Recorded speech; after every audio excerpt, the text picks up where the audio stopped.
Europe 1, 16h, 18h. On marche sur la tête. Cyril Hanouna. Merci d'être avec nous sur Europe 1, 16h12. Vous nous appelez 01 80 20 39 21. On va parler de cet élève en garde à vue à Tourcoing, soupçonné d'avoir agressé une enseignante qui lui demandait de retirer son voile. Gauthier Lebret, est-ce que vous pouvez raconter cette affaire à nos auditeurs qui nous rejoignent sur Europe 1? Alors, elle a tout juste 18 ans. Cette jeune fille, elle a eu 18 ans en juin. Elle est actuellement en garde à vue. On ne sait pas exactement où ça s'est passé parce qu'elle a giflé son enseignante et avant de lui donner d'autres coups. On ne sait pas si c'est dans la cour ou si c'est non loin de la sortie de l'école. Tout ce qu'on sait, c'est que c'était bien au sein de l'établissement scolaire.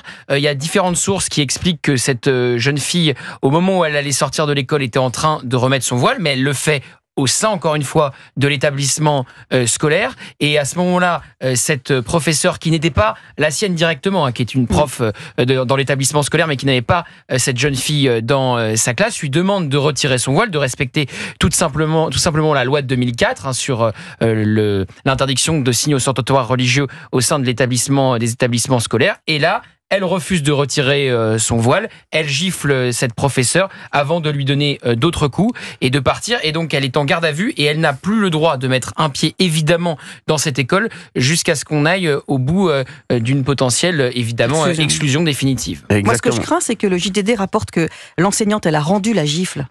Qu'elle a reçue. Moi, ce que je crains, c'est qu'on aille dire à l'enseignante, mais il ne fallait pas que vous rendiez la gifle. Ouais, c'est vrai. Mais bon, j'espère pas quand même. Pas si bon osé. Mais elle a raison, Valérie Benhamou, elle a raison de se poser la question. Bravo, Benhamoun. On est avec un auditeur qui nous appelle, je crois, de Nouvelle-Calédonie, New Caledonia, il y a marqué.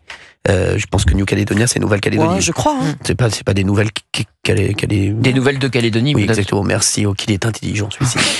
Bonjour, comment vous appelez-vous? Parce que j'ai rien sur mon écran. J'ai Stoyan. Je crois que c'est Stoyan. Alors, c'est ça, exactement. Bonjour. Bonjour Stoyan, merci d'être avec nous. Vous nous appelez bien de Nouvelle-Calédonie?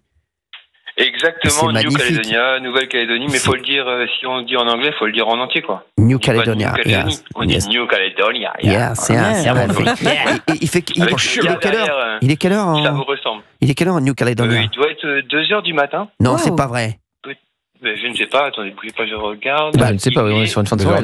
1h14. 1h14, mais qu'est-ce que vous faites réveiller à cette heure-ci, vous? Eh ben, je vous écoute, monsieur. Ça me fait bien plaisir, Stoyan. Incroyable. Vous faites quoi en Nouvelle-Calédonie? Eh ben, je vous attends à chaque fois, vous TPMP. Non, donc là, vous allez rester réveillé pour TPMP tout à l'heure après?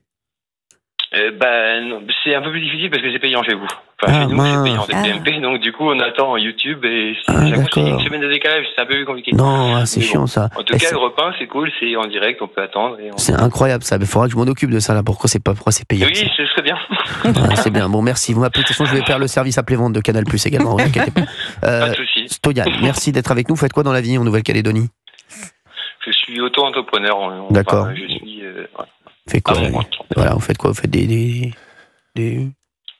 peintures? Du développement informatique, développement web. Très bien, très bien. Merci en tout cas d'être avec nous aujourd'hui. Vous vouliez réagir sur cette histoire dont nous a parlé Gauthier Lebret il y a un instant. Cet élève en garde à vue après avoir soupçonné d'avoir agressé une enseignante qui lui demandait de retirer son voile. Vous vouliez nous dire quoi, Stoyan, aujourd'hui? Merci. Eh bien, c'est très grave. En fait, voilà, c'est très grave puisqu'en fait, j'ai entendu tout à l'heure, en fait, déjà on dit soupçonné. Elle n'est pas soupçonnée puisqu'il y a déjà une action en fait de la part de cet élève et déjà c'est très grave. Peu importe le pourquoi du comment, pour moi c'est grave. Mais alors, je voulais revenir sur une petite chose, Stoyan, que vous venez de dire. C'est vrai que c'est quand même incroyable. On est sur Europe 1, il est 16h16. Olivier d'Artigol, c'est insupportable. On voit bien qu'elle a mis une gifle à la professeure. Pourquoi soupçonner? C'est insupportable ça. Oui, mais j'ai pas de crainte sur la réaction bien sûr, à savoir de l'académie et du ministère. Oui, mais il n'y a pas de soupçon, il y a des faits qui sont établis. Non, mais c'est ça. Il y a un conseil de discipline. Oui, elle ne peut pas se représenter dans son établissement. Un conseil de discipline, d'après ce que j'ai pu lire, est convoqué absolument dans les tout prochains jours. Donc il y a plutôt une réaction immédiate, et tant mieux. Oui. Après, c'est les menaces qui peuvent tomber sur cette professeure. Souvenez-vous ce qui s'est passé pour le proviseur du lycée Maurice Ravel.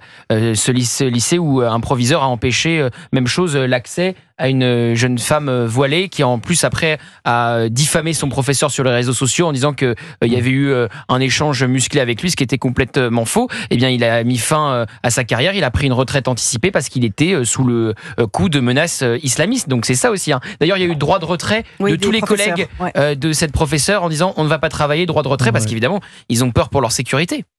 Alors moi j'aimerais. Est-ce que je peux dire quelque chose là-dessus? Allez-y, dites-moi. Parce que je disais, c'est quelque chose qui me. Voilà, on a entendu tout à l'heure Madame Benaïm en fait qui dit cette professeure est soupçonnée aussi d'avoir répandu. Oui. Rien que de dire ça, soupçonnée d'avoir répandu. Moi je suis désolé, la seule soupçonnée pour l'instant d'avoir mis une gifle à sa professeure, c'est l'élève. Aujourd'hui, on n'est pas d'accord avec la prof et déjà tout de suite on lui met à l'antenne d'Europe 1. Je suis désolé, peut-être que c'est vrai, c'est peut-être qu'un soupçon, mais déjà, là pour elle sur les réseaux sociaux, c'est très grave. Bien sûr. Ah bah oui, bien sûr. Non, bien sûr que c'est Et très c'était grave. passé la même chose encore une fois, exactement pareil pour le proviseur de Maurice Ravel. On avait dit il avait violenté cet élève et ça s'est avéré complètement faux. Donc il faut être très prudent. Vous avez bien, faites bien de le rappeler. Oui. C'est une info JDD. Exactement, JDD, le journal du dimanche. Oui, mais bon, on sait toujours que les infos aujourd'hui, et vous le savez très bien, Madame Benaïm, que bien souvent une info, et qu'elle soit de vous ou de n'importe qui, Monsieur D'Artigol est d'ailleurs le premier dans la matière, hein, il reprend bien souvent les choses de Monsieur Lebret pour les dire dans l'heure des pros. Voilà, c'est des choses qui sont reprises pour dire. Sur la composition du gouvernement. Il a repris. Stoyan, il l'a fait avec moi la semaine dernière aussi. Hein. Ça s'appelle du recel d'informations. Ah oui, non, Je vous donnerai une proposition pour le Voilà, gouvernement. mais ça de s'appelle le priorité. téléphone arabe et je suis désolé, hein, ce n'est pas voilà, mais c'est le mot de cette truc, c'est le téléphone arabe et à chaque fois tout est et comment on dit, on dit ça, on dit un truc en plus, on dit un truc en plus, on dit un truc peu. Au final, c'est pas ça du tout. J'ai l'impression que vous avez quelques griefs contre Valérie Benaïm, Stoyan. Aucun, non, je l'aime beaucoup. Merci beaucoup. Ah non, mais non, Vous avez bien raison. Non, c'est que la pauvre, il n'y a pas Gilles. Exactement. Alors vous savez qu'elle fait une conférence sur les fruits secs Je suis le 10 désolé. décembre. Voilà. Je vous adore, hein, mais voilà, il y aurait eu Gilles. C'est qui votre préféré? C'est Gauthier? Ah bah bien sûr. Ah, bien sûr. J'en étais sûr. Allez. J'en étais sûr. Ah non, mais mais il va finir député celui-là. Hein. Pour moi, président. Merci Ah non, Stoyan. oui, non. Bah si. Pas là-dessus. Si, vous allez voir. Attendez, il a le temps. Merci Stoyan, merci d'avoir été avec nous. Merci Stoyan, très belle journée à vous. Merci à vous. Bonne journée. Merci Stoyan. Bonne chose. Vous avez dit au Ça revoir. dégouline. Vous avez dit au revoir Olivier D'Artigol, Stoyan. Salut. Je vous Merci souhaite Stoyan. une bonne fin de journée. Merci Camarade. Une bonne nuit. Une petite chose, juste pour une petite dernière chose, c'est qu'en fait chez nous on entend souvent, je suis désolé, que en fait on entend aussi en France qu'il y a beaucoup cette histoire d'uniforme. Oui, tout à fait. En Nouvelle-Calédonie, nous on l'a, mais en fait, faut pas oublier que l'uniforme, c'est pas la chemise et le pantalon, tout va bien au carré, comme dans Harry Potter. Ça peut être juste un polo, comme Exactement, voilà. chez nous, et ça marche très bien. Un polo et un petit Ça pantalon, marche un très jean. Polo Et jean, voilà, ça marche. Mais d'ailleurs, la nouvelle ministre Oui, de l'Éducation nationale est plutôt ouverte à l'uniforme. Il y a une expérimentation en ce moment en métropole, mais oui, pourquoi pas le Finissez bien votre généraliser. phrase, hein, parce que si vous commencez une phrase, Voilà. d'ailleurs la ministre de C'est l'Éducation parfait. est plutôt ouverte, c'est pas bon. Non, mais plutôt ouverte au port de en tout l'uniforme. cas, C'est merci vous qui avez beaucoup, l'esprit mal tourné. Merci, oui, c'est possible. Merci Stoyan, merci d'avoir été avec Comme nous. Brigitte Macron d'ailleurs, qui est favorable. Je vous embrasse, Stoyan. S'il vous plaît. Merci Stoyan, merci. Elle n'a pas l'esprit mal tourné, elle. Merci. Ok. Salut Stoto. Salut Au Stoyan. revoir. Et... Au revoir. Merci. Alors, les chéris, j'adore, hein, franchement, très sympa cette auditeur. Ouais, très sympa, Je suis jamais allé en Nouvelle-Calédonie. Moi non Non, plus. moi non. J'ai déjà mangé des cannelloni. J'ai déjà eu des nouvelles choses, mais jamais de Non, on Nouvelle-Calédonie. pense à la Nouvelle-Calédonie, où la rêve situation d'y est très aller. Je rêve compliquée d'y en aller. ce moment. Exactement. Et ben, on embrasse tous les Calédoniens Voilà. qui nous embrassent. Les nouveaux et les anciens. Exactement. Merci. Il est sympa ce mec. Les chéris, dans un instant, le gouvernement prévoit une forte hausse des taxes sur l'électricité. On va vous en parler dans quelques minutes. Pour le moment, Marion Maréchal était ce matin sur Europe 1 et CNews et elle a fait une déclaration qui a fait énormément parler. Elle a dit « Aucun parti politique ne peut gagner seul, pas plus le Rassemblement National que d'autres. » Est-ce que vous voulez qu'on l'écoute ? Allons-y. Et vous réagissez à ça, 01 80 20 39 21. On va l'écouter puisque ça ne coûte rien. C'était sur Europe 1 et CNews. C'est parti. Je l'ai toujours dit d'ailleurs, je ne vais pas faire une révélation en vous disant cela, qu'aucun parti politique ne peut gagner seul. Voilà. Pas plus d'ailleurs le Rassemblement national que d'autres. Et donc, il y a besoin d'avoir une diversité de points de vue. Mais et qui de ne quoi l'a pas compris, les exemples, ça, pardonnez-moi. Mais les exemples étrangers nous le parlent. Mais Marion Maréchal, Est-ce est-ce que Marine Le Pen a compris qu'elle ne peut pas gagner seule? J'en suis convaincue. Je vous dis, preuve en est, il y a eu une ébauche de coalition au moment des élections législatives, mais qu'il faut encore structurer davantage et avancer. Alors, aucun parti politique ne peut gagner seul, selon Marion Maréchal. Vous nous appelez 01 80 20 39 21. Dites-nous ce que vous en pensez. J'aimerais d'abord avoir l'avis de celui qui m'intéresse le plus autour de la table, surtout sur cette question, bien entendu, Fabien Lecoeuvre. Mais de tout temps, de toute époque, en 1974, Giscard d'Estaing remporte les présidentielles parce que Chaban-Delmas se retire après le premier tour. Et il prend les voix de l'UDR à l'époque. Mais enfin, il se retire après le premier tour. Parce qu'au second tour, il n'y a que deux candidats. Bien sûr, mais ça veut dire pas, il a été battu. Oui, mais les voix. Mais ce qui est important de comprendre, c'est que les voix de Chaban-Delmas, donc de l'UDR à l'époque, en 74, se sont reportés sur Valéry Giscard d'Estaing. Oui, ça c'est des reports de voix. C'est pas une alliance, c'est pas une alliance. Mais quand même, l'un appelle à voter pour l'autre. Oui, moi, justement, je pense que tu viens de donner, Fabien, le meilleur argument qui prouve que Marion Maréchal, pour moi, se trompe. Marine Le Pen peut gagner seule. Parce que justement, c'est une élection à 2 tours, au suffrage universel direct et majoritaire, le suffrage présidentiel. Et comme tu l'as très bien dit, au second tour, il n'y a que 2 candidats. Et forcément, les voix de Marion Maréchal iraient de facto sur Marine Le Pen et pas sur Jean-Luc Mélenchon. Donc Marine Le Pen, elle n'a même pas besoin de faire d'alliance. Au second tour, elle capte les voix de Marion Maréchal, d'Éric Zemmour, d'Éric Ciotti ou que sais-je. C'est pas aussi simple, je crois pas. Donnez-moi un exemple des précédentes présidentielles. C'est-à-dire il y a toujours eu un report de voix. Des pas des alliances. Il y a eu un message pour dire voilà, j'appelle Jacques Chirac quand il a fait alliance avec personne. En 88, par exemple. Quand il n'a pas gagné, il a donné ses voix. Non, mais Chirac, non seulement il n'a pas fait d'alliance en 95, mais il s'est pris un dissident qui s'appelait Édouard Balladur au premier tour. Laissez-le bosser sur Kenji, là, et Mylène Farmer. Il dit n'importe quoi. Non, il dit pas n'importe quoi. Non, je suis pas certain. C'est pas une science exacte. Regarde 95. Il se prend Balladur contre lui. Le parti est morcelé et il est président de la République. Donc il n'y a pas besoin d'alliance du tout. D'abord, les mecs. Là, on arrive dans la pensée unique. Les mecs, calmez-vous, là. Il sort du concert de Mylène Farmer, il a la gueule en biais. C'est bon, là. On va se retrouver dans un instant, les chéris. On va parler également de la facture d'électricité. Le gouvernement prévoit une forte hausse des taxes sur l'électricité. Nos factures vont-elles augmenter? On va tout vous dire dans un instant. À tout de suite sur Europe 1. On marche sur la tête sur Europe 1. On est ensemble jusqu'à 18h. Merci à tous les auditeurs de nous appeler 01 80 20 39 21. On va parler dans un instant de la facture d'électricité qui risque d'augmenter. On va en parler. Vous nous donnerez toutes les infos, Gauthier Lebret, dans un instant, bien entendu, parce que vous êtes là pour donner des infos également. Et je donnerai mon avis sur cette affaire. Et on aura pas mal d'auditeurs qui veulent réagir là-dessus. Je rappelle le numéro 01 80 20 39 21. Vous réagissez sur Europe 1 entre 16h et 18h. Pour le moment, on parlait de Marion Maréchal. Et puis, on parlera aussi aujourd'hui, bien sûr, de Kylian Mbappé, qui a joué avec le Real Madrid et qui ne joue pas en équipe de France. Didier Deschamps s'est exprimé hier lors de la conférence de presse de la Fédération française de football. Et on aura Cyril de la Morinerie qui sera avec nous, journaliste au service des sports d'Europe 1. Excellent Cyril, qui sera avec nous dans un instant. De toutes les façons, il y a un truc avec ce prénom, il y a un truc qui se passe. Je sais pas ce que c'est, mais il y a un truc avec les médias. Je ne sais pas. Et puis, il y aura aussi une émission très chargée. Il y aura Marie Grissinger-Tapie qui sera avec nous, Tapie comme Bernard, pour le livre sur Bernard Tapie, 3 ans après la disparition de Bernard Tapie. C'est la belle-fille de Bernard Tapie qui sera avec nous sur Europe 1 dans un instant également. Vous pourrez lui poser des questions d'ailleurs si vous voulez. 01 80 20 39 21. Pour le moment, on reparle de cette phrase de Marion Maréchal qui a dit « Aucun parti politique ne peut gagner seul, pas plus le Rassemblement National que d'autres ». Gauthier Lebret, vous n'êtes pas d'accord avec elle? Alors, je fais du cas par cas. Le RN, effectivement, à l'élection présidentielle, j'entends, Marine Le Pen n'a pas d'intérêt à s'allier avec qui que ce soit. Si certains veulent soutenir sa candidature, elle leur dira grand bien leur face, mais elle n'a aucun intérêt à s'allier. Elle a son ticket pour le second tour et les voix des Marion Maréchal, Éric Ciotti, Éric Zemmour se reporteraient quasiment automatiquement sur elle. Si je suis Jean-Luc Mélenchon, ou plutôt un candidat de gauche, là j'ai plutôt intérêt à m'allier, à être le candidat unique à gauche, puisque le ticket d'entrée pour le second tour n'est pas assuré. Donc évidemment,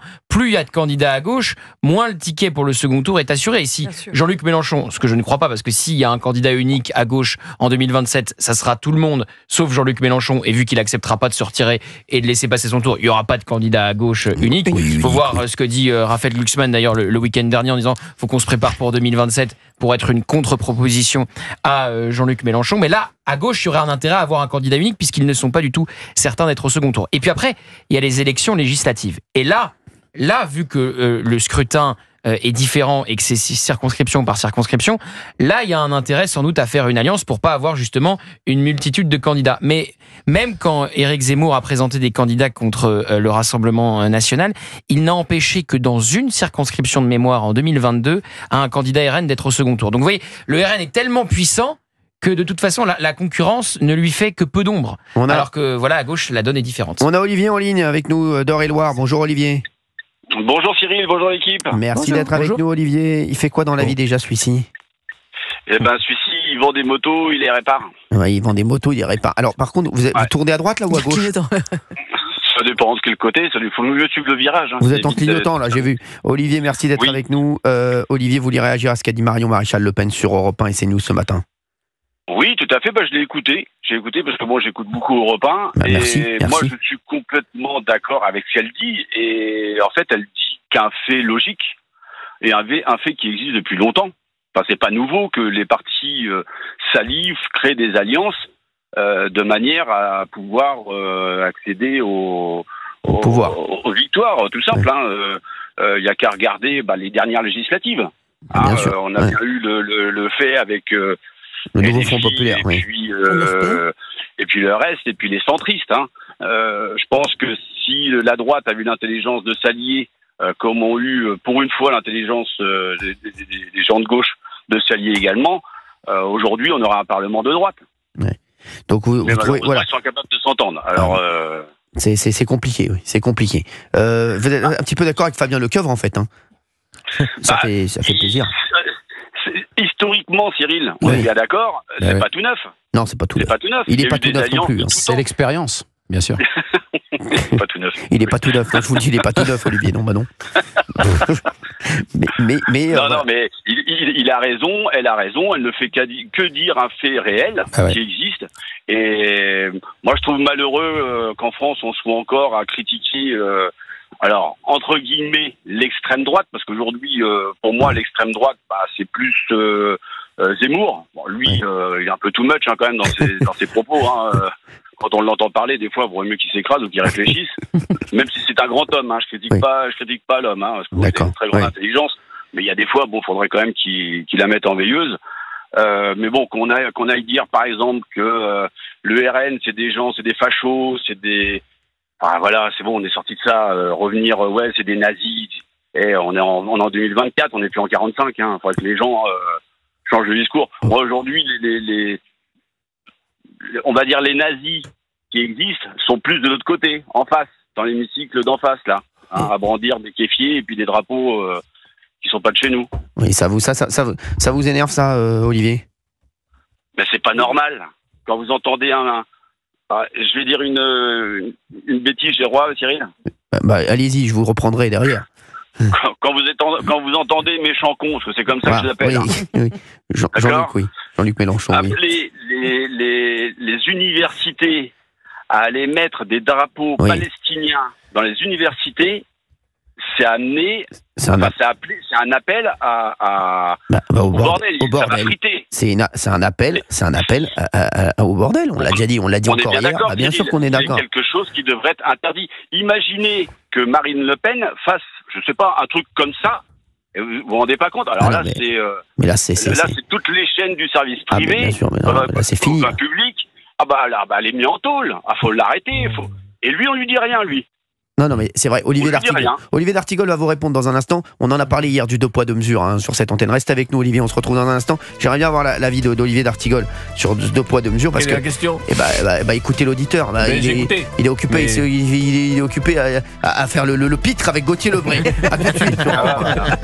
16h41. On est sur Europe 1. Bien entendu, on est en direct. On marche sur la tête. Vous nous appelez 01 80 20 39 21. On est avec un auditeur qu'on aime beaucoup, Olivier, qui habite en Eure-et-Loire et qui nous disait que déjà on peut faire un petit constat, c'est que l'appel de Jean-Luc Mélenchon concernant les drapeaux palestiniens dans les universités n'a pas tellement pris, Gauthier Lebray. Alors les facs avaient pris leur disposition, puisque par exemple à Sciences Po, vous savez, ils fouillaient tous les sacs pour être certain qu'aucun drapeau palestinien n'entre dans la fac de Sciences Po. Donc le rassemblement s'est fait en dehors de Sciences Po. Donc c'était anticipé. J'imagine qu'il y a d'autres facs en France qui ont fait pareil, mais bon, vu que c'était annoncé avec tambour et trompette par Jean-Luc Mélenchon sur un char pendant une manifestation. Il était sur un pupitre, un char, pas un char russe, Olivier, t'inquiète pas. Mais voilà, donc c'était pas fait finement, donc les universités ont eu le temps de prendre leurs précautions. Il faut dézoomer, dans le sens où si Jean-Luc Mélenchon, dans certaines facs, pas dans toutes, vient faire une conférence, il va y avoir du monde. Bien sûr. Il y a aussi l'attrait par rapport au tribun qu'il sait être, et bon, ça peut faire quelques entrées. Mais de là à laisser entendre que dans toutes les facs de France, suite à cet appel, les étudiants auraient suivi cette consigne-là, non, ça n'est pas la réalité. Et d'ailleurs, je ne cesse de le dire ici. Non, mais on vous a demandé de réagir aussi, Olivier. Oui. Disait que si Marine Le Pen avait fait un tel appel, ça aurait été un déferlement, et vous n'êtes pas d'accord avec Olivier. Non, parce que Marine Le Pen, elle s'est recentrée. Aujourd'hui, Marine Le Pen, la campagne d'Éric Zemmour a permis de faire... regardez, elle ne va pas voter la censure. Elle a fait un discours à Nice qui est un discours extrêmement raisonnable sur le ton. Ce que joue Marine Le Pen, c'est une alternance tranquille. C'est d'ailleurs une stratégie à laquelle on n'est pas habitué concernant le Rassemblement national, qui a su être par le passé beaucoup plus justement porteur, si ce n'est de polémique, en tout cas d'actualité plus vive. Et qui est payante électoralement. Là, elle est vraiment sur la normalisation. Les députés aussi à côté d'elle ne font pas de bruit. Donc je ne pense pas qu'elle serait... Non, par contre, ce qui est intéressant, on a parlé avec Marion Maréchal, il va y avoir un encombrement sur ce segment. Parce qu'il y a Marion Maréchal, il y a Éric Ciotti, il y a Éric Zemmour et Sarah Gnafo qui viennent de faire une entrée dans le paysage politique français avec ces derniers passages médiatiques assez étonnants. Il va y avoir sur ce segment politique concurrence. Ce qui se joue, c'est d'être l'allié principal de Marine Le Pen pour le prochain coup. Merci Olivier d'Artigol. Hein. On l'a réveillé, ça fait du bien. Merci Olivier d'avoir été avec nous aussi. De rien. Merci Olivier, vous nous rappelez quand vous voulez sur Europe 1. Et puis surtout, continuez ce que vous faites parce que, comme certains auditeurs vous le disent, je suis complètement pas d'accord avec l'ARCOM d'enlever C8. Bah oui. Vous dites la vérité et ça les emmerde. Continuez de le faire. Merci Olivier. Beaucoup plaisir. Eh bien, merci Olivier d'avoir été avec nous sur Europe 1. Je vous fais de gros bisous. Merci. Allez, moi aussi. Au revoir. Alors, figurez-vous que au Parlement européen, on a parlé de Pascal Praud et de moi, notamment, et de Philippe de Villiers. Tout à fait. Oui. Guillaume Pelletier, le député, exactement. Avec Sarah Gnafo. Exactement. Avec Marion Maréchal. Avec Marion Maréchal. Désolé. Élu sur la liste de Marion Maréchal. Écoutez ce qu'il a dit, et il parle de Pascal Praud, de moi, et de Philippe de Villiers. Écoutez, c'était au Parlement européen. Chaque année, les Français doivent payer 4 milliards d'euros pour payer les salaires des petits propagandistes de la gauche française. En France, vous devez payer pour écouter France Inter insulter ce que nous sommes, un peuple chrétien, un peuple fier qui ne veut pas être remplacé par un autre. Vous devez payer pour subir les insultes d'une présidente de France Télévisions qui veut faire la peau, professionnellement, aux hommes blancs de plus de 50 ans. Je veux que la liberté d'information, ce soit aussi la liberté de ne pas être taxé pour financer une idéologie. Que ce soit aussi la liberté de regarder la chaîne que l'on souhaite, sans que l'ARCOM ne vienne commander nos esprits et nos cœurs. Que ce soit la liberté aussi d'apprécier la force populaire de Cyril Hanouna, le bon sens français de Pascal Praud ou les leçons merveilleuses de Philippe de Villiers. Il n'est pas né celui qui nous fera taire. Brisons nos chaînes et soyons des hommes libres. Au Parlement européen, je n'ai jamais été cité au Parlement européen. C'est fou. Ça fait quoi? Ça m'a fait un truc. Je ne cache pas que franchement, j'ai jamais été cité. Vous franchissez les frontières. Mais les mecs, c'est la première fois que je suis cité. D'ailleurs, même comme ça, j'ai jamais été cité, même dans le club d'échecs de ma commune. Hein, voilà, donc ça m'a fait du bien. Franchement, Guillaume Pelletier. C'est fou ça. On parle de vous à l'Assemblée nationale. Maintenant, vous sortez des frontières de la France pour aller au Parlement européen. Vous allez voir, on va parler bientôt de vous. Vous allez voir au Pôle emploi. On va parler de vous et longuement. Les chéris, je voudrais qu'on parle de la hausse de l'électricité. Le gouvernement prévoit une forte hausse des taxes sur l'électricité.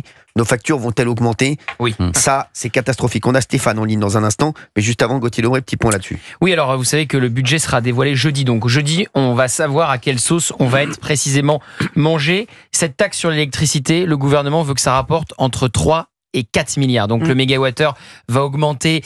Certains disent ça pourrait aller jusqu'à 5 euros. 5 euros d'augmentation le mégawattheure.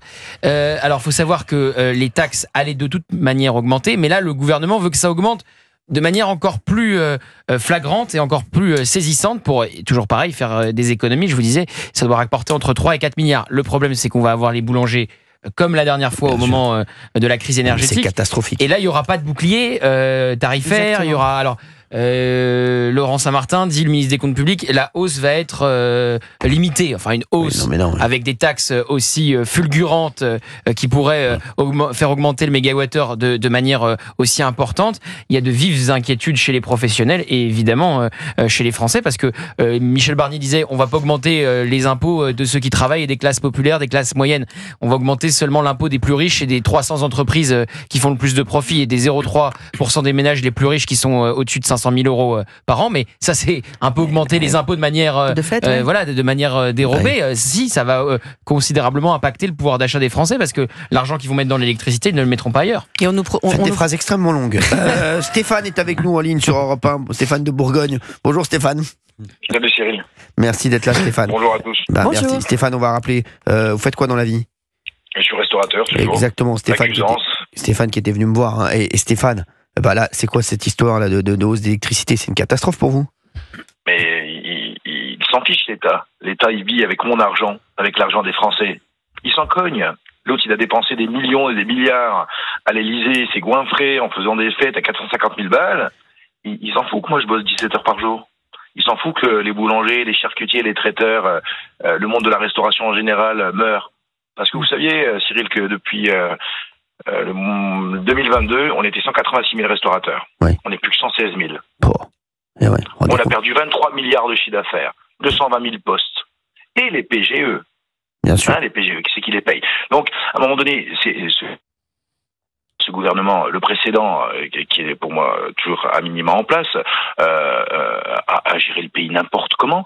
Moi, ma question, c'est même pas que on s'en cogne de savoir si l'électricité augmente, c'est quand est-ce qu'on les met en tôle, ces gens-là. Non mais c'est vrai, sans déconner. Ça devient insupportable. De toute façon, nous on est morts. Nous on est morts, les artisans. C'est terminé, il n'y aura plus d'artisanat en France. Mais ce que dit Stéphane, il y en a beaucoup qui le pensent sur l'artisanat. Oui, mais 5 700 € d'électricité pour un établissement à l'année en 2022, je suis passé à 12 000 balles. Comment tu fais pour remettre moi je vendais des truites, tu sais. Une truite ça coûte 2 €. Je vais pas la vendre 50 balles, la truite. Bah non. Alors on nous a dit, roulez en voiture électrique, les gars. Alors moi j'ai acheté une Tesla. Un bon petit soldat, j'ai tout écouté. J'achète la Tesla, sauf qu'aujourd'hui, le prix du kilowattheure va augmenter, ça va revenir à ce que je paye l'équivalent de l'essence. Exactement. Parce que l'État ne veut pas perdre ces 86% de taxes sur l'essence. Et comme il y a de plus en plus de gens qui roulent en électrique, et ben, il dit tiens, on va taxer aussi cela indirectement, en disant bah vous avez les moyens de vous acheter une voiture électrique, donc vous avec l'essence. Ensuite, le parc nucléaire, on l'a déjà payé, c'est nous qui l'avons financé. Hein. C'est nous qui finançons aussi l'éolien, c'est nous qui avons financé l'hydroélectrique. Je suis quand même navré de te dire qu'aujourd'hui, alors EDF a dit ouais, mais nous on n'a plus l'argent, s'il te plaît, il faudrait nous donner des sous pour rénover le parc nucléaire. Donc ils ponctionnent la totalité des Français, d'accord, et ils se cassent pas la tête de savoir si ça va couler des boîtes, ça. Hein. Bien sûr. Aujourd'hui, l'artisanat tel que tu le connais, c'est terminé. On n'est plus capable de subvenir à nos besoins. Alors, on n'est plus capable de payer les taxes. Stéphane, je voudrais juste vous poser une question. Parce que, donc Stéphane, l'artisanat, c'est cuit. L'agriculture, c'est cuit. L'éducation, c'est cuit. La police, c'est cuit. Gendarmerie, c'est cuit. Le service hospitalier, c'est cuit. Stéphane, qu'est-ce qui n'est pas cuit là dans le pays? Mais je te dis, on est un pays du tiers-monde. On est l'Éthiopie de l'Europe. Non, mais parce que là. On est l'Éthiopie de l'Europe. Aujourd'hui, il y a des incapables. On appelle ça des incapables, il n'y a pas d'autre nom. Hein. À un moment donné, il faut arrêter de tourner en rond. Hein. Ces gens-là sont incapables. Lui, ça ne le dérange pas de dépenser des millions à l'Élysée et d'avoir des notes de téléphone à 150 balles. Ça ne le dérange pas. C'est toujours avec mon argent, on est d'accord. Quand je dis mon argent, je parle des Français en général. Hein. D'accord. Mais aujourd'hui, et ce qui est marrant, c'est qu'il t'annonce une hausse juste avant. Alors on entend Stéphane est coupé parfois. Olivier d'Artigol. Sur l'électricité, c'est une véritable honte nationale. Pourquoi ? Parce que nous avons le parc nucléaire, notre auditeur vient de le dire, qui est une énergie bon marché et décarbonée, mais nous sommes dans le marché européen du prix de l'électricité. Ce qui est une véritable bêtise, dans le sens où cette électricité est adossée au prix du gaz. C'est une machine à gaz, pour le coup, totalement insupportable. Il faudrait donc en sortir, premièrement. Deuxièmement, Cyril, c'est véritablement une paix de Damoclès. Pourquoi ? Parce qu'aujourd'hui, 30% de personnes disent qu'ils ne pourront pas payer leur future facture d'énergie. Ils n'étaient que 10% en ils pourront pas s'en sortir. 2023. Et il y a 6 millions de personnes qui sont en précarité énergétique dans notre pays. Ce qui est un véritable drame, c'est-à-dire qu'ils n'arrivent pas à se chauffer. Et nous avons 80% des personnes qui disent on est très attentif à notre note d'électricité et on fait très attention, on est très vigilant. C'est donc une bombe à retardement qui aura le même effet de souffle peut-être que le mouvement des Gilets jaunes, et on sait déjà que ça a évoqué le carburant. Je vous l'ai dit, et des choses très l'électricité, concrètes. ça va être catastrophique. Oui. Catastrophique, hein, on ne se rend pas compte. Hein. 01 80 20 39 21, vous nous appelez. On va reprendre Stéphane également dans un instant sur Europe 1. Et c'est vrai que, je vous le dis, en plus, c'est pas ça. Ils ont déjà alerté les mecs. On en a reçu des restaurateurs, des boulangers qui nous ont dit on peut pas tenir. Avec l'électricité, on est déjà étranglé. On est obligé de fermer, on peut pas s'en sortir. On en a parlé il y a 1 an et demi. Mais je comprends pas comment on peut avoir l'idée de réaugmenter l'électricité. Mais on sait très bien tout en nous faisant des promesses, parce qu'on nous avait promis qu'on aurait des diminutions de factures entre 10 et 15% en février. Non mais c'est pas possible, on peut pas s'en sortir. Les mecs pourront pas s'en sortir. On va se retrouver dans un instant sur Europe 1. Il y a Stéphane qui est là, il y a Kevin également. Vous nous appelez 01 80 20 39 21. À tout de suite sur Europe 1. Merci d'être avec nous. On marche sur la tête, 17h03. On est bien sûr en direct comme je vous l'ai dit. Et on parle de cette facture d'électricité qui risque d'augmenter. Et moi, je vous le dis, auditeur d'Europe 1, ça me rend fou. Comment on peut faire ça aux artisans, aux boulangers, aux restaurateurs?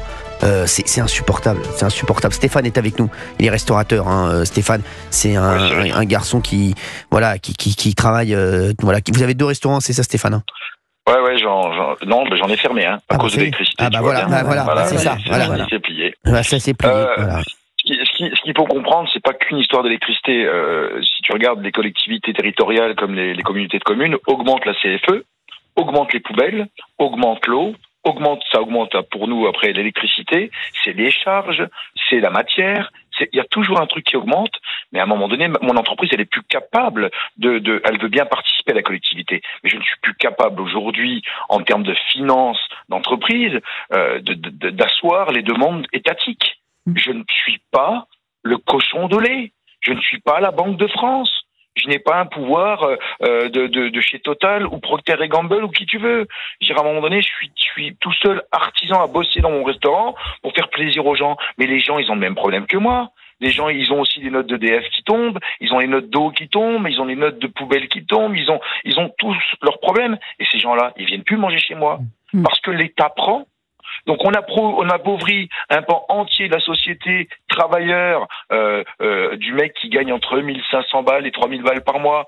Celui-là, il a plus les moyens. Il est devenu le RMiste d'il y a 20 ans. On arrive sur... Tu te rends compte, à un moment donné, le gendarme, il n'est pas augmenté, l'infirmière, elle n'a pas le temps, elle n'a pas de sous, elle n'est pas augmentée, l'artisan qui est maçon, ça bosse plus dans l'immobilier, les garages, et les mecs qui se serrent la ceinture et ils roulent avec des pneus rechapés. Je veux dire, à un moment donné, on est le pays du tiers-monde. La France, c'est un des pays du tiers-monde aujourd'hui. Concrètement, et ça dépense à tour de bras pour des trucs qui ne servent à rien. On va donner de l'argent à la Chine, même culturellement parlant, ou n'importe quoi. C'est la première puissance mondiale. Ils ont besoin de ça, tu crois? Mais nous, non, ils n'ont pas besoin de ça, je pense. Oui. Ben non, ils n'ont pas besoin de ça. Je veux dire, à un moment donné, avec l'argent, attends, mais il y a la SACEM, il y a l'ASPRE, il y a tout ce que tu veux. Donc on paye une multitude de taxes. Ils veulent là, le gouvernement veut nous enlever la TVA à 10%. Je t'explique. TVA à 20% pour les alcools, tout le tralala. Tout ce qui est soft, sans alcool et tout ce qui est nourriture, c'est une TVA à 10%. Ils veulent nous la monter à 20%.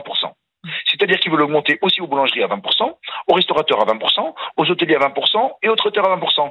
Mais les mecs, allez vite manger au restaurant, parce que l'année prochaine, il n'y en aura plus. Non mais c'est fou.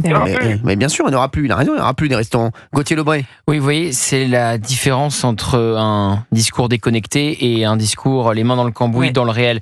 Je viens de voir une déclaration du nouveau ministre de l'Industrie, Marc Ferracci, qui a dit on va augmenter les taxes, mais on fera en sorte que les entreprises ne soient pas asphyxiées. Et là, on a un restaurateur qui nous dit j'ai dû fermer l'un de mes établissements. Il y a un tel fossé, une telle déconnexion au sommet de l'État. Et dès qu'on prend quelqu'un qui a les 2 mains dans le cambouis, évidemment, on voit que la réalité est bien différente. Mais Stéphane, reste avec nous. Je voudrais juste qu'on prenne Patrice en même temps.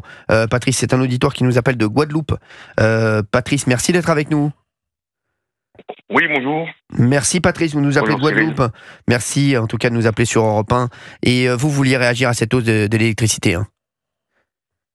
Oui, alors, ici, n'est qu'un effet, la hausse de l'électricité, parce qu'ici, tout est hors de prix. Oui. C'est pas compliqué. C'est ça. Nous sommes, ici, on paye, j'entendais Stéphane juste avant, parler de vache à lait, il faut voir ici comment ça se passe. Et puis, on parle de la France qui se tiers-mondise, ici, on est déjà dans le tiers-monde, depuis déjà bien longtemps. Entre l'électricité qui est hors de prix. Pour donner un exemple, ma dernière facture d'électricité personnelle, 360 €. Ah ouais. Vous êtes combien dans la maison? 2 360 €. Oui. Ah ouais, d'accord. L'eau, les routes qui sont complètement défoncées avec des nids de poules, des fois qui atteignent 20 à 30 cm de profondeur. J'ai un collègue qui a cassé un triangle sur un nid de poule. Tout est défoncé. Un caddie standard, mais vraiment standard. C'est 600 €. Ouais. Un caddie standard. Oui. Sans faire de blabla, etc. Ouais. Donc, on nous dit, il y a le soleil, il y a les palmiers. Oui, mais enfin, on nous le fait payer très, très, très, très cher. Cette histoire. Non mais c'est fou parce que c'est ce que nous disait Stéphane il y a un instant, parce que ce qu'a dit Gauthier Lebray, c'est exactement ça. Hein. C'est vrai qu'on a l'impression qu'il faudrait que nos responsables fassent des stages. Vous savez, comme les élèves de 3e. Non mais vraiment, comme les élèves de 3e, ils devraient faire des stages de 2 mois, d'un mois, dans différentes corporations. Et il commence à sentir d'ailleurs que ça tangue, parce que Agnès Pannier-Runacher, qui est la ministre de la Transition écologique, elle s'inquiète du risque et elle a dit j'ai peur qu'on aille trop loin. Bah oui, elle a raison. Il commence à sentir que voilà. Faudrait qu'on l'invite, Agnès Pannier-Runacher. Tiens, on va la lancer parce que c'est pas possible. Et hormis les tarifs, alors si encore c'était cher. Oui. Mais le service n'est pas là. C'est ça. Il faut savoir qu'en Guadeloupe, depuis 2009, ça fait 15 ans, nous avons des tours d'eau. Oui. C'est-à-dire que par quartier complet, ils coupent l'eau pendant 24 heures, 48 heures. Incroyable. Mais quand je dis ils coupent l'eau, c'est-à-dire qu'on n'a pas une seule goutte sous la douche, au robinet, il n'y a pas une goutte qui tombe. Incroyable. Restez avec nous, s'il vous plaît. Restez avec nous, Patrice et Stéphane. On va se retrouver dans une minute, vraiment. Sur Europe 1, on va continuer avec vous sur la taxe sur l'électricité, la forte hausse des taxes sur l'électricité. On va en parler. Vous nous appelez 01 80 20 39 21. Et puis on va parler d'Emmanuel Macron, hué et sifflé hier, lors du discours de Michel Barnier à l'hommage du CRIF pour les victimes du 7 octobre. On en parle dans un instant sur Europe 1, tout de suite. 17h11, on est en direct sur Europe 1. On parle de la hausse de l'électricité à venir, certainement.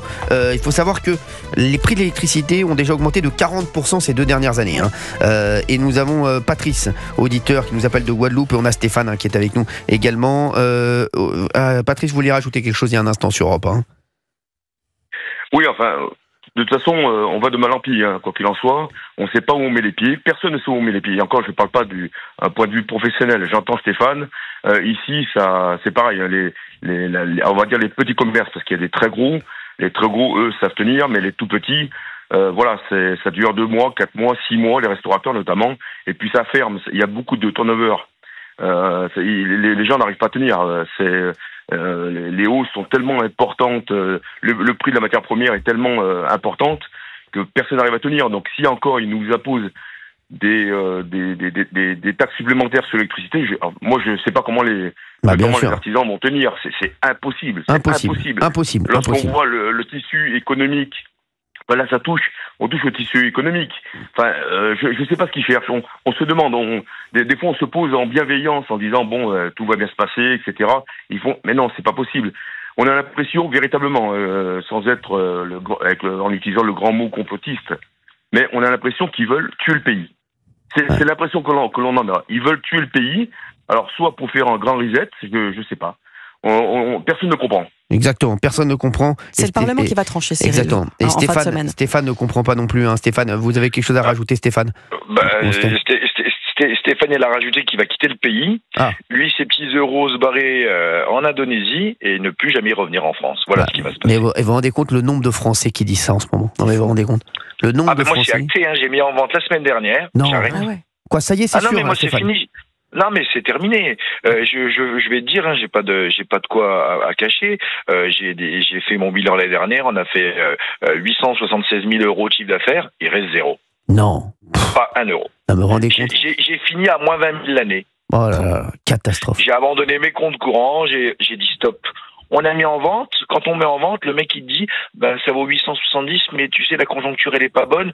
Il faut mieux que tu vendes 550. Bah oui. Donc je vends ma baraque, je vends mon restaurant pour rien parce que j'aurais travaillé comme un forçat pour rien. Et je prends l'argent, je quitte ce pays et je ne reviendrai pas. Ah, franchement, Stéphane, ça nous fait bien de la peine, je vous le dis, parce que franchement. Cyril, moi j'en ai pas. Ouais. J'en ai pas. J'ai travaillé 30 ans en France, j'ai cotisé 30 ans. De toute façon, je veux une retraite de rien, parce que j'étais artisan. Ils nous prennent, ils nous veulent tout. À un moment donné, c'est plus possible. Moi, c'est stop. Donc, avant, je voudrais quand même laisser quelque chose à mes enfants, parce qu'aujourd'hui, ils tapent dans l'héritage de mes enfants, concrètement. Bah oui. Hein Oui, c'est donc, ça. c'est non, c'est terminé. Moi, je quitte le pays, je veux plus en entendre parler de la France. Tant que ça sera géré par des idiots et des incapables, on viendra pas me rappeler. Voilà, je vous souhaite la bonne journée en tout cas. Stéphane, j'espère qu'on aura l'occasion de se reparler quand même. Stéphane, je vous fais de gros bisous. Tu peux toujours m'appeler, je suis au téléphone. Merci Stéphane. Voilà. Et merci. puis bon courage à toi pour. T'es un amour, Stéphane. Merci beaucoup. Je te fais un gros bisou. Stéphane, on adore ce mec. On l'adore ce mec. Vous voyez, perdre des mecs comme ça, c'est quand même incroyable. Fou, hein. Qui crée de la richesse en France, qui crée des emplois. Mais bien sûr, c'est des mecs comme ça. Voilà. C'est des Stéphane, c'est des. Patrice, vous voulez rajouter un petit truc? Oui, une dernière chose avant de raccrocher également. Je suis une personne, bon, il y en a qui ont fait bien mieux que moi, mais j'ai fait le tour du monde. Ouais. J'ai habité aux 4 coins du monde, mais véritablement. L'Asie, je connais énormément, enfin, je connais très bien l'Asie, j'ai habité en Australie, l'Amérique du Sud, etc. Nous sommes véritablement, et pourtant je vous assure que je suis véritablement, j'ai un amour pour la France exceptionnel. Nous sommes la risée du monde. Et véritablement, lorsqu'on va, ceux qui n'ont pas voyagé pensent que l'Asie, c'est encore les petits Chinois avec le col Mao en petit vélo. Nous sommes ils nous considèrent comme la nouvelle. Comment dirais-je? Non, on est pauvre, on est un pays sous-développé. Je vous le dis. Voilà. Ils nous considèrent comme des sous-développés. Allez à Singapour, tu vas en Thaïlande, tu vas au Cambodge, tu vas même en Chine. J'ai fait plusieurs fois Shanghai, mais nous sommes sous-développés, véritablement. Et ça, plus on y va, et plus on se rend compte que finalement. Effectivement, moi je comprends Stéphane. Mais je vais vous dire un truc, moi, les gars. Vous savez, est-ce que la Chine et les États-Unis, notre avis compte pour eux? Pas du tout, ils s'en foutent, mais totalement. J'arrive même pas à nous situer sur la carte. Mais vraiment. Donc pour vous dire, ça prouve bien que vraiment, on n'existe pas pour eux. On ne joue pas du tout sur l'échiquier mondial. On est inexistant, je vous le dis. Non, mais c'est vrai. Il faut qu'on se le dise à un moment. Déjà, l'Europe a du mal à. Exactement. Voilà, déjà l'Europe. Voilà, déjà l'Europe. Regardez sur la question de l'automobile. L'Europe s'appelle le vieux continent. Électrique qu'il faut suivre de Exactement. près. L'Europe s'appelle le vieux continent. Pour eux, c'est vraiment le vieux continent. Par contre, je comprends pas quelque chose, Cyril. Depuis 2017, Emmanuel Macron a dit qu'il menait une politique pro-entreprise. Et là, on a des témoignages et des chiffres de défaillance d'entreprise qui montrent qu'il y a un très grave problème.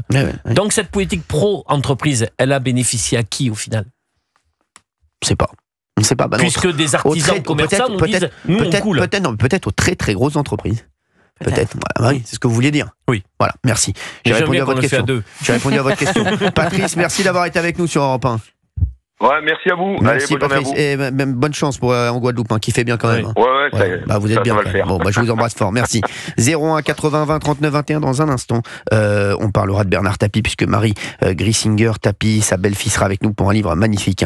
Tapie comme Bernard, elle sera avec nous pour lui poser toutes vos questions d'ailleurs. Et puis on va faire énormément de révélations sur Bernard Tapie. Pour le moment, on est avec un garçon que j'adore, Cyril de la Morinerie, journaliste au service des sports d'Europe 1, parce qu'on parle beaucoup de Kylian Mbappé. Et les auditeurs peuvent réagir. 01 80 20 39 21. Il y a un journaliste qui a dit que des joueurs avaient dit Mbappé, il faisait peur à l'époque, maintenant il fait plus peur à aucune défense. Et c'est vrai que est-ce que Kylian Mbappé va rebondir? Est-ce que Kylian Mbappé va pouvoir retrouver son niveau? Ou est-ce qu'il est toujours au même niveau? Et c'est les autres joueurs qui se sont adaptés, parce qu'on a l'impression que son prime était quand même il y a 3 ans. Il y a 3 ans. D'abord, est-ce que je peux me le permettre? Bien sûr, Cyril. J'ai un cadeau pour vous. Ah, merci. Ça me fait plaisir. Alors, j'ai un maillot. Oui. De l'équipe de France. Hanouna, fort. Voilà, donc c'est un maillot de l'équipe de France, mais c'est pas le vrai maillot de l'équipe de France. Bah, je le vois, oui. En fait, je suis désolé, ça fait 10 ans qu'il est dans mon placard. Non.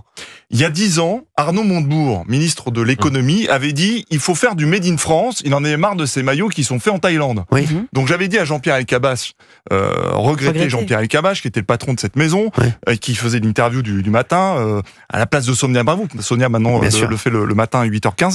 Et je dis à Jean-Pierre, voilà, j'ai trouvé une entreprise qui fait des maillots Made in France à Toulouse.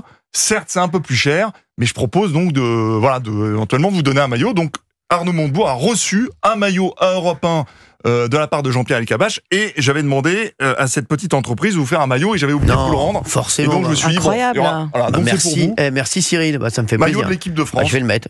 Comme quoi on peut en faire aussi en France des maillots. Il est beau, il est pas mal. Carrément. Je vais le mettre. Celui-là, c'est pour moi. moi. Faire un footing ou du padel avec le maillot. Plaisir, je vais le mettre.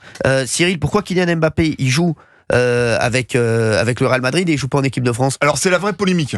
C'est ça, pourquoi? Alors l'explication, d'abord, c'est quand même quelque chose qui est important de le dire, c'est que il y a des joueurs, beaucoup de joueurs, qui ont déclaré forfait, et des joueurs majeurs. Michel Platini, Zinedine Zidane, Didier Griezmann, on peut avoir un problème physique. Ça, c'est pas un problème. En revanche, et ça de mémoire de suiveur, ça fait 20 ans que je suis l'équipe de France, qu'un joueur majeur, qu'un capitaine, déclare forfait, c'était jeudi dernier, de la bouche de Didier Deschamps, qui dit voilà, le joueur Kylian Mbappé ne pourra pas revenir en équipe de France au prochain rassemblement, il a un problème à la cuisse, ce qui est vrai. 2 jours après, on voit Real Madrid jouer 70 minutes. Il avait joué 30 minutes mercredi face à Lille en Ligue des Champions. Alors son problème se résout très vite, visiblement. Et alors, ce qui est en plus incroyable, c'est que vous avez les 2 grandes personnalités de la fédération qui parlent, alors qui se contredisent pas, mais presque. Vous avez le président de la Fédération française de football, Philippe Diallo, qui dit l'équipe de France est au-dessus de tout, ce qui est vrai. L'équipe de France est au-dessus de tout. Vous parlez à tous les joueurs, des Griezmann, des Giroud, etc. Même s'ils ont gagné 15 Ligues des Champions, le mieux, le must, c'est l'équipe de France, c'est la Coupe du Monde. Et de l'autre, vous avez le sélectionneur qui, hier, le lundi en général, vous savez, hier, lors des débuts de rassemblement, en général, il y a toujours un point presse avec Didier Deschamps. Là, pas de point presse, mais une vidéo qui a été balancée sur YouTube, qui a été faite par les caméras de la Fédération française de football, avec Didier Deschamps qui s'exprime et qui dit qu'il faut privilégier d'une certaine façon l'intérêt du joueur, qu'il n'est pas en super forme, et que l'employeur, ce n'est pas la fédération, c'est le club. Mais tout cela met un certain malaise. Moi, je peux vous dire, j'ai interrogé des supporters. Mais un capitaine qui fait ça, c'est jamais arrivé, alors? Alors, pour moi, un capitaine... C'est ce que me dit mon pote Raymond, là. Voilà. Non, un capitaine qui fait ça, c'était un capitaine qui joue 2 jours après avoir déclaré forfait. Ça n'existe pas. Moi, je suis extrêmement surpris. C'est incroyable, excusez-moi. Alors, il y a Valérie Benaïm, qui connaît pas du tout le foot. Alors, ça me passionne. Parce que c'est au-delà du foot, en fait. Non, mais alors, Valérie Benaïm, je ne sais pas si elle peut dévoiler le message qu'elle a reçu. Oui, voilà, j'y pensais. Je sais pas. Alors, je ne sais pas si elle peut le dévoiler. Cyril.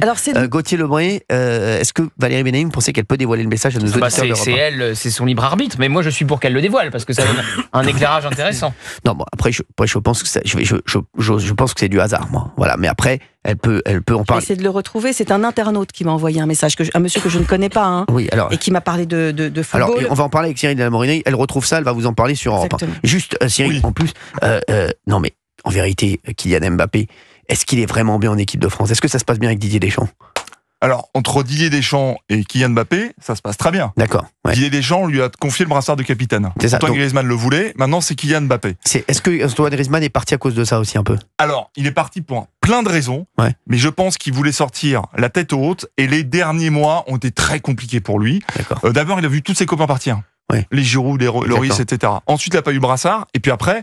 il y a quand même eu un Euro très compliqué où il a rebondi pour finalement se retrouver sur le banc lors du dernier match en demi-finale. Donc on aurait préféré une meilleure sortie pour Antoine Griezmann. Kylian Mbappé, c'est un joueur phénoménal. Il est dans un nouveau club, il a besoin de temps. Je pense qu'effectivement, il a besoin d'oxygéner, de prendre son temps pour ce petit souci de cuisse, etc. Donc ça peut s'entendre. Le fait qu'il n'est pas cuit quand il a 25 ans.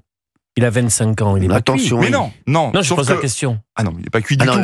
Mais il est pas cuit, mais est-ce qu'il va y avoir... Moi, j'ai vu une déclaration de Patrice Evra qui disait Benzema est 3 fois au-dessus de lui. Alors Benzema, je sais pas, mais Kylian Mbappé, en attendant, c'est vrai qu'il y a un nouveau club. Il est incroyable. C'est pas le Kylian Mbappé peut-être du 17-18 ans quand on le voyait à Monaco, qui allait plus vite que tout le monde. Oui, peut-être. Mais est-ce que Kylian Mbappé peut avoir le Ballon d'Or un jour? Ou bien est-ce que c'est cuit? Bah, moi, je pense que et il aura besoin de l'équipe de France pour le Ballon d'Or. C'est ça, exactement. Il aura besoin de l'équipe de France, et donc aller en équipe de France, ça me semble très important. Là, il y aura 2 matchs, Israël-Belgique. Après, il peut l'avoir cette année s'il fait une saison de fou avec le Real. Hein. Là, je pense pas sur le prochain Ballon d'Or, je pense pas. Je pense que Vinicius. Non, Vinicius même sur le prochain après, c'est-à-dire. Voilà. Sur le prochain après, imaginons qu'il gagne la Ligue des Champions avec le Real Madrid. Imaginons qu'avec l'équipe de France. Mais ce qu'il faut dire quand même, parce que c'est un problème, je pense, au-delà de ça, un peu de communication et un peu une hypocrisie aussi. Parce qu'il aurait bien pu aussi, Kylian Mbappé, venir hier faire déclarer sa blessure et tout le monde n'aurait rien dit. Lukaku, des De Bruyne sont blessés en Belgique et ça passe sans problème. On va en parler dans un instant, Cyril, vous restez avec nous. Puis Valérie Benaïm vous dévoilera le message qu'elle a reçu. Je n'ose y croire, hein, je vous dis, moi je pense pas, mais bon, elle va quand même en parler. Elle va en parler dans un instant. Et puis dans un instant, on aura Marie Grissinger Tapie qui sera avec nous pour nous parler de Bernard Tapie, un livre magnifique. Hein. Tapie comme Bernard, vous pourrez lui poser toutes vos questions sur Europe 1, 01 80 20 39 21. Tout de suite. 17h33 sur Europe 1, on est en direct. 3 ans après la disparition de Bernard Tapie, la biographie touchante de sa belle-fille, Marie Grissinger Tapie, vient de paraître. On va en parler dans un instant parce qu'elle sera avec nous. Et pour le moment, il y a Cyril de la Morinerie qui est avec nous, journaliste au service des sports d'Europe 1. Il y a pas mal de gens qui veulent réagir au 01 80 20 39 21 sur Mbappé. On va vous dire ce qu'a reçu comme message Valérie Benaïm dans un instant. Mais juste avant, je voudrais avoir Philippe qui est avec nous sur Europe 1. Bonjour Philippe. Bonjour Cyril Hanouna. Merci d'être avec nous Philippe. Merci Philippe.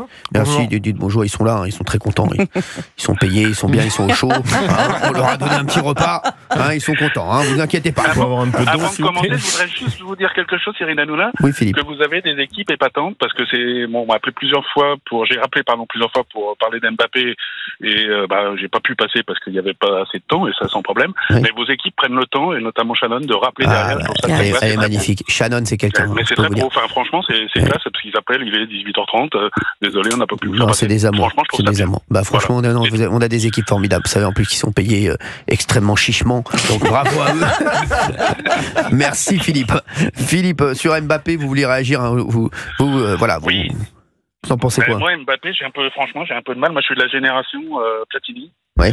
Et Platini avait dit, le jour où Mbappé courra moins vite, il sera moins bon. Ouais. Et moi, j'ai l'impression que c'est un petit peu ce qui est en train de se passer. Alors, il faudra qu'il change peut-être de style de jeu. Pour moi, j'ai rien contre lui, mais il parle tout le temps de ses stats. C'est lui. J'ai l'impression qu'il fait un concours d'ego avec Daphné Burki. Et il a passé Daphné Burki. Daphné Burki, elle a pris une balle perdue comme ça sur Mbappé. Alors, oui.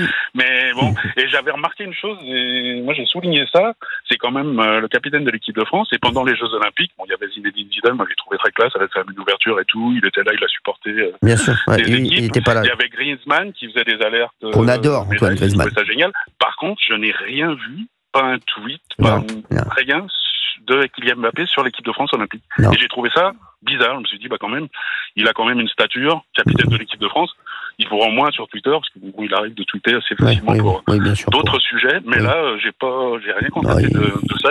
Bon, il était occupé à tweeter pour les législatives. Pour ça. Voilà, c'est ça. Excusez-moi, Philippe. Voilà. Non, mais c'est ça, il fallait il était sur les législatives. Pour qui il fallait voter.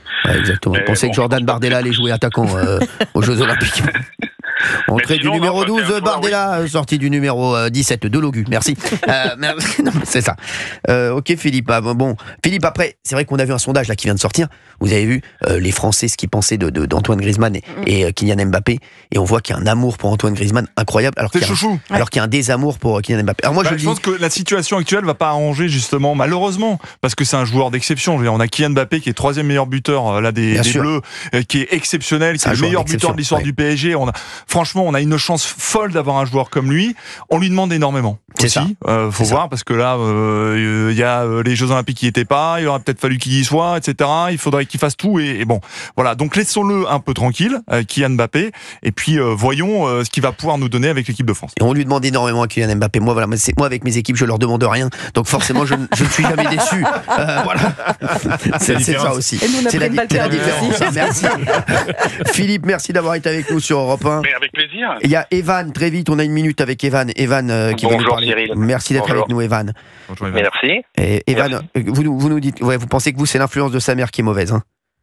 l'influence de sa mère. Et puis moi, j'aimerais rajouter par rapport à Philippe, il a pas l'âme d'un capitaine, clairement. Ouais. Il est trop personnel. Perso. Il pense trop à sa carrière, Comme trop Benaïm. perso.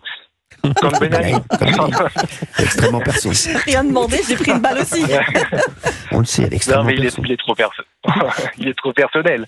Donc non, il ne doit plus être capitaine de l'équipe de France. Non, mais c'est tout. Je suis assez d'accord. Capitaine de l'équipe de France, moi j'aurais laissé Antoine Griezmann, c'est vrai. Et j'adore Didier Deschamps, vous le savez. Hein. Voilà, c'est Et quelqu'un Antoine que j'adore. Griezmann, il en avait ras-le-bol aussi de l'ambiance en équipe de France. Bah, Donc, bien il est sûr. parti, donc voilà. Donc, Et je tiens à dire, moi je connais Antoine Griezmann, c'est un amour de mec. Et sa famille aussi, des amours. C'est vraiment. Voilà. C'est un mec exceptionnel, Antoine Griezmann. Moi je C'est bien qu'il y l'adore. a quelque chose qui ne va pas. Il le sait que je l'adore. Et c'est un mec. Voilà, chaque fois qu'il venait, je le voyais quand il venait en équipe de France. Et c'est vrai que c'est quelqu'un et sa famille exceptionnelle. C'est un amour de mec. Une crème. Valérie Benaïm, très vite, dites-nous ce que vous avez reçu comme message, que j'aurai la réponse de Cyril de la Morinerie. Alors, moi, j'y crois pas. Moi non plus, j'y crois pas. C'est un message d'un internaute que je ne connais pas et qui m'a envoyé ça. Ça part pas très bien. Oui, je prends des précautions oratoires parce que ça m'a. Pour tout vous dire, c'est un message qui m'a interrogé et qui m'a même choqué. Et d'en ai parlé à Cyril parce que comme je n'y connais rien en football, etc. Dès qu'il y aura un truc, elle m'en parle. C'est vrai que je vous en parle. La semaine dernière, l'aubergine à 2,90 au marché, elle m'a appelé pour ça. Non, parce que c'est une vraie interrogation de ce monsieur que je ne connais pas.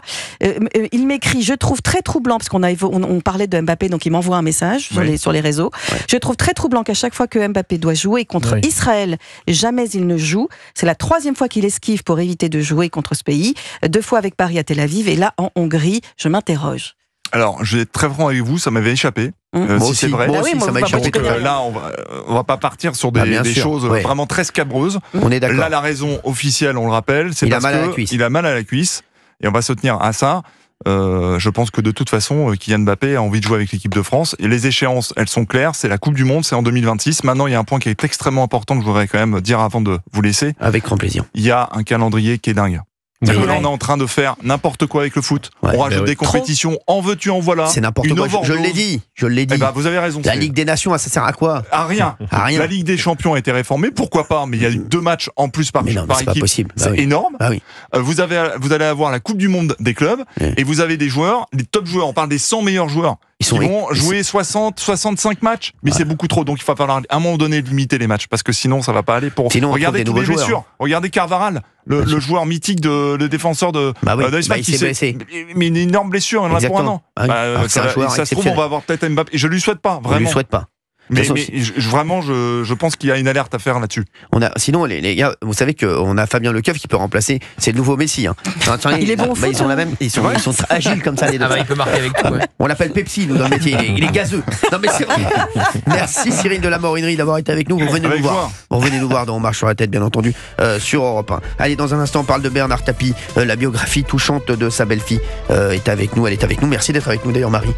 Merci d'être là. On va vous retrouver dans un instant. Vous pouvez réagir sur Bernard Tapie 01 80 20 39 21. Merci Evan d'avoir été avec nous. On vous fait de gros bisous, Evan. Merci beaucoup. Merci Evan. Et on se retrouve dans un instant. Tapie comme Bernard sur Europe 1 tout de suite. 17h42 sur Europe 1, on est en direct, on est ensemble jusqu'à 18h. Merci Marie Grissinger, Tapie, d'être avec nous, belle-fille de Bernard Tapie. Vous sortez une biographie Tapie comme Bernard aux presses de la Cité, une biographie que vous avez écrite avec l'accord d'ailleurs de Bernard Tapie. Bernard Tapie, donc pour vous c'était votre beau-père. Hein. Ouais, c'était mon beau-père, c'était presque un père parce que j'avais 17 ans. Ouais. Donc j'ai connu Bernard pendant 30 ans, de la même façon que c'était un père pour moi. Mes parents étaient comme des parents pour mon mari. Mon beau-père m'a vu grandir en fait. C'est ça. Ouais. Vous avez connu Laurent, que j'embrasse d'ailleurs, Laurent Tapie, que j'aime beaucoup, à l'âge de 16 ans. Et donc là, vous rencontrez Bernard Tapie très jeune. Hein. Ouais, je rencontre très jeune. Au début, je fais pas trop attention à lui parce que moi, j'arrive de Polynésie, je découvre la France. C'est la première fois que je quitte mes parents. Je suis très amoureuse de Laurent. Donc, son père est un peu un accessoire dans l'histoire. Et puis, petit à petit, je me rends compte qu'il prend beaucoup de place. Ouais. Il a beaucoup de caractère, moi aussi. Donc, ça commence de façon assez houleuse. Ah ouais. Comment ça commence avec Bernard Tapie? Ça commence qu'il se dit, oh, elle est mignonne, elle est jolie, elle va pas trop m'emmerder. Ouais. Et puis rapidement, je lui prends son fils, notamment quand ils regardent le foot tous les deux. J'interromps leur espèce de complicité fusionnelle devant les matchs et ils me lancent des regards noirs. Parfois, il m'aboie dessus, donc je réponds. J'avais pas l'habitude qu'on me parle comme ça, et je finis systématiquement en larmes parce qu'à 17 ans, être face à tapis, je faisais pas le poids. Ah ouais, d'accord. Ouais. Il était compliqué ou pas? Difficile à vivre, Bernard, ou pas? Il était super difficile à vivre, assez colérique. Alors c'est marrant parce que lui il nous disait mais non, je suis juste un peu soupolé. Mais bon, vous pouvez imaginer que juste soupolé, ça correspond pas vraiment à Bernard. Il était beaucoup plus que ça, mais ça c'était la façade extérieure, c'était un peu les défauts super apparents.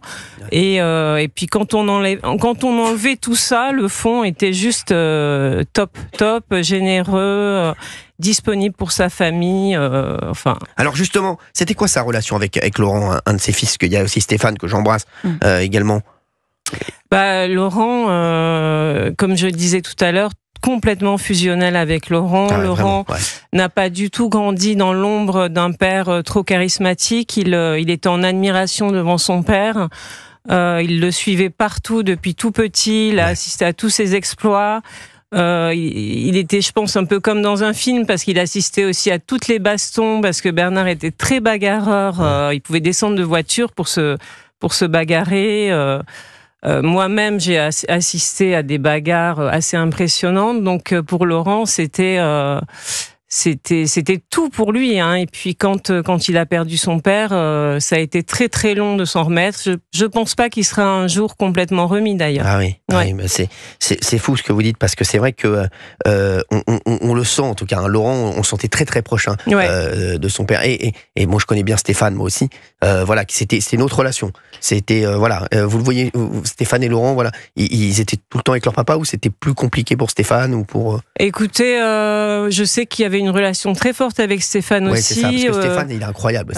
Qui était peut-être moins présent au quotidien, mais n'empêche que quand ça allait mal, Stéphane était toujours là. À la fin de la vie, Stéphane était toujours là, toujours à l'hôpital avec son père aussi. De toute façon, c'est une famille où quand ça allait mal, le clan se ressoudait très très fort. Exactement, ils étaient très proches. Hein, Alors, et il avait aussi Sophie. Sophie, moi, il m'appelait tout le temps pour Sophie. Vraiment, donc il m'appelait tout le temps et il me disait tout le temps Sophie, ou bien me demandait d'autres trucs. Mais c'est vrai que Sophie, c'était aussi sa petite protégée. Hein.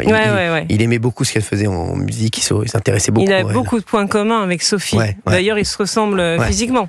Déjà. C'est vrai. Alors, justement, pourquoi vous avez décidé d'écrire cette biographie sur Bernard Tapie? Vous avez eu d'ailleurs son accord, parce que c'est un matin au petit déjeuner, vous lui avez dit je vais faire ça, il vous a dit allez-y.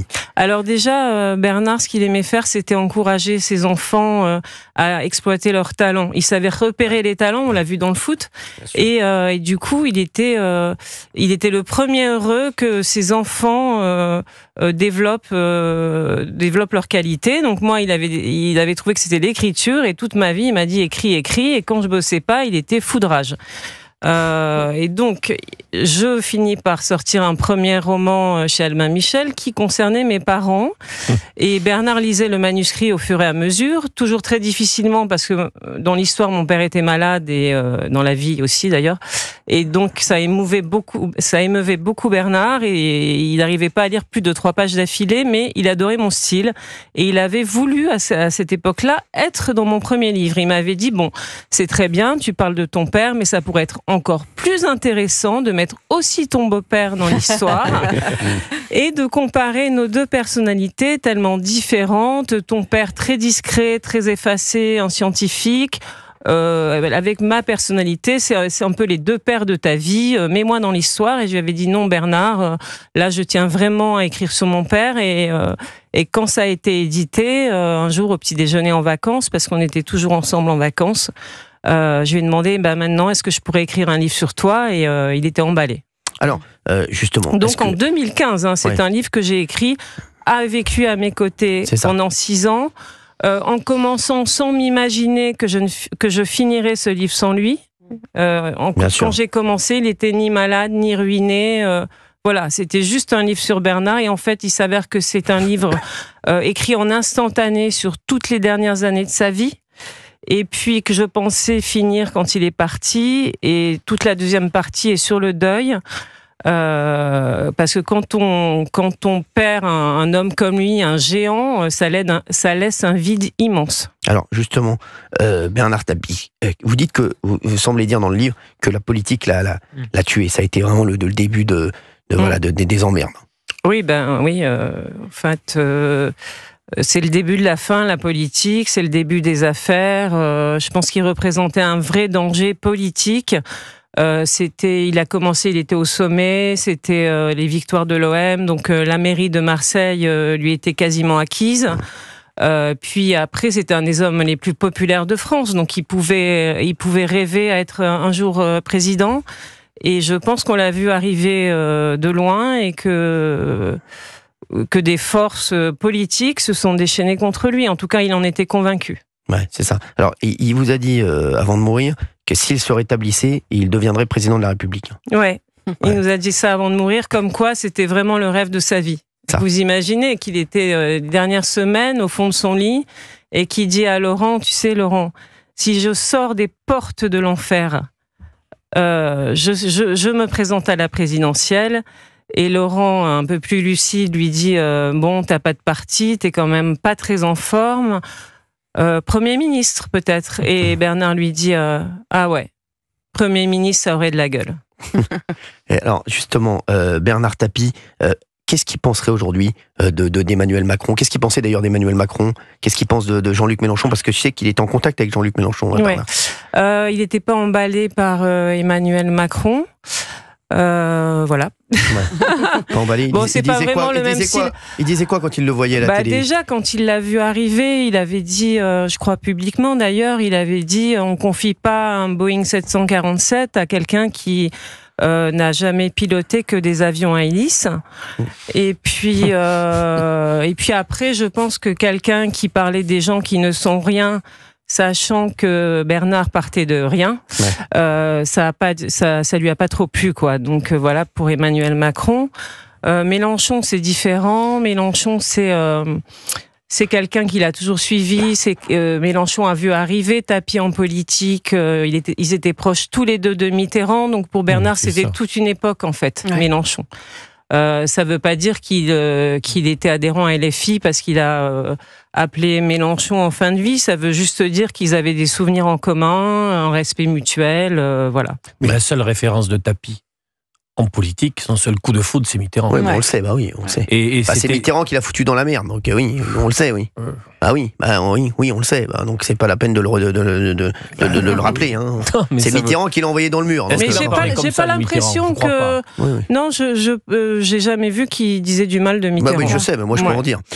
Merci. Mais cela dit, il n'était pas rancunier, Bernard. Et nous, ça nous rendait fous parce que même les gens qui lui faisaient les pires crasses, ils revenaient toujours vers eux. Comme quoi, c'était vraiment. J'aime beaucoup Bernard. C'était un bon gars, Bernard. J'aime beaucoup Bernard, donc forcément Mitterrand, je pense qu'il a vraiment envoyé dans le mur. Voilà. Oui, vous avez une question. Oui, non, mais ce qui est intéressant, c'est que malgré tout, sa grande histoire, c'est la politique. Oui. C'est la politique qui l'a pourtant emmené vers des emmerdes, comme dirait Cyril. Mais jusqu'au bout et au dernier moment, son grand espoir et ce qui pouvait le maintenir encore, c'est s'imaginer encore dans un monde politique. Ouais, il avait une grande idée de la République, des institutions. Pour lui, c'était le but ultime. Il a quand même tout vendu. Il a vendu une des plus grosses marques mondiales pour être ministre de la ville. Qui fait ça, quoi. C'est juste dingue. C'est incroyable. C'était vraiment son rêve. Pour lui, le business, et Adidas notamment, c'était juste être un marchand de pompes. Mais être ministre, servir son pays, c'était vraiment ce qu'il rêvait de faire, et très sincèrement. Très sincèrement. Fabien, très vite, il nous reste une minute. Il avait une passion surtout formidable, c'est la chanson, parce qu'il aurait voulu être chanteur. Il rêvait d'être Gilbert Bécaud. Moi, j'en ai parlé souvent avec lui, parce qu'il me posait des questions. La chanson qu'il aurait voulu faire et chanter, c'était Et maintenant. Ah, d'accord. Okay. Et quand je lui ai raconté l'histoire que la chanson s'est passée dans un avion avec une actrice qu'il avait croisée assise à côté, qui partait voir son fiancé quand elle est remontée de Nice sur Paris, elle était séparée de son fiancé. Et c'est comme ça qu'il a dit, et maintenant, qu'est-ce que je vais faire? Et maintenant. D'ailleurs, Bernard chantait à la maison beaucoup. Il avait une voix extra. Et quand vous savez, il avait tout le temps des nouvelles catastrophiques. On pouvait recevoir un recommandé où c'était une nouvelle amende de 50 millions pour le fisc. Enfin, à la fin, il les jetait à la poubelle. Bref. et il était abattu, mais 2 minutes après, on l'entendait chanter dans les couloirs. Merci. Des chansons de Sophie, souvent d'ailleurs. Exactement, qu'on embrasse également. Merci Marie Grissinger-Tapie d'avoir été avec nous. Le livre, ça s'appelle Tapie comme Bernard, aux éditions Presse de la Cité. Merci d'avoir été avec nous sur Europe 1. C'était un plaisir, merci vraiment de me recevoir. C'est un plaisir. Vous avez toujours été proche de la famille. Je les aime, oui, vous le savez. Merci en tout cas d'être là. C'est Laurence Ferrari, Punchline sur CNews et Europe 1 tout de suite. Et merci encore Marie, et le livre est magnifique. Merci, on se retrouve demain nous sur Europe 1. Merci les chéris.